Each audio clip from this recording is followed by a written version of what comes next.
धर्मप्रधान उत्कଳରେ 12 मासरे पालित हुए 13 पर्व। सामाजिक जीवन को सरस सुंदर करने साधारणतः पर्वगुड़िकर सृष्टि होता है। यह व्यतीत केतेक पर्व कृषिभित्तिक अटे। अन्य केतेक पर्व धर्म उपरे प्रतिष्ठित होता है। रज पर्व हिंदू ओडिया मानकर एक विशिष्ट पर्व अटे। यह 3 दिन धरी ओडिशार समस्त पुरपल्ली रे बहुत धूमधाम रे पालित होता है। प्रथम दिन को पहली रज कहुए। रज पर्व रे झियो मानकर सजबाज गोटे बड़ कथा। प्रथम दिन पहांतारे झियो माने गाधोई पाधोई सजबाज हुअन्ति। सेमानंको माँ माने सेमानंको चंदन और सिंदूर रे सुसज्जित करिथांती। पादरे अलता और मुंडर केश को खूब चमत्कार भावरे कुंडाई थांती। रजर 3 दिन झियो माने खाली पादरे भूमि उपरे चलिबा निषिद्ध होता है। उत्कलीय नारीर यह एक विशिष्ट पर्व अटे। तेणु रजरे भूमि को स्पर्श न करिबा पई दांडरे गुआ खोलपा किंबा कदली पाटुंगारे चप्पल करी नारी माने पिंधि थांती। झियो माने सांग होई गपसप करी परस्पर मध्यरे तास लुडो इत्यादि खेल मध्य खेली थांती। घरे घरे पिठापणा हुए। साधारणतः पुरपल्ली रे पोड़पिठा हुए। यह व्यतीत एंडुरी काकरा मंडा प्रभृति पिठापणा मध्य करा जाए। 3 दिन केवल पिठापणा ही खिया जाए।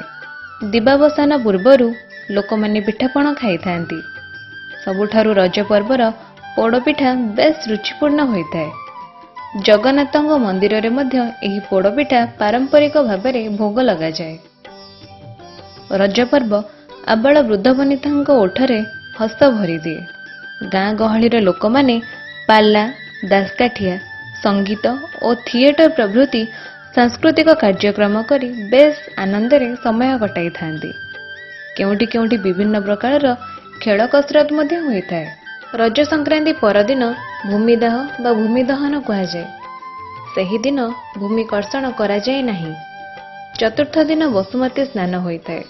स्थान विशेष रे एही दिनटी को ठाकुराणी बुड़ मध्य कहिथांती। रज संक्रांति दिन सकाळु घर चारिपाखरे गोबर बा खड़िगार दिया जाई थाए। गोबर लिपा विधि समाज रे बहु कालरू प्रचलित होई आसुची। रज पर्व रे आउ एक विशेष आकर्षण होउची रज दोली। झियो माने पान खाई दोली खेलिबाकू सते जेपरी रज पर्व को अपेक्षा करिथांती। रज दोली गछ डाल रे बांधी मन आनंद रे दोली खेली गीत गाई थांती। सेमानंक कंठरू भासी आसे जे दोली हुए मटमट मो भाई मुंडरे सुना मुकुटलो दिसु थाए झट झट। रज पर्व रे पाग विशेषतः मेघुआ होइथाए। लोकमाने एही पाग को रज पाग बोली कहंती।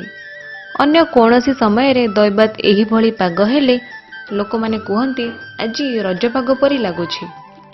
रज पर्व झियो और पुओ उभयंग पई उपभोग्य होइथाए। रज पर्व ओडिया मानकर जातीय पर्व अटे।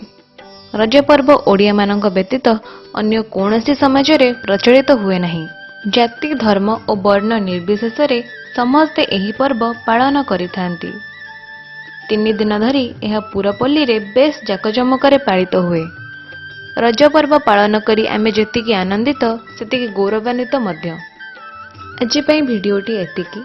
आपण मानकु भल लागिथिले लाइक एवं सब्सक्राइब निश्चित भाबरे करिवे। धन्यवाद।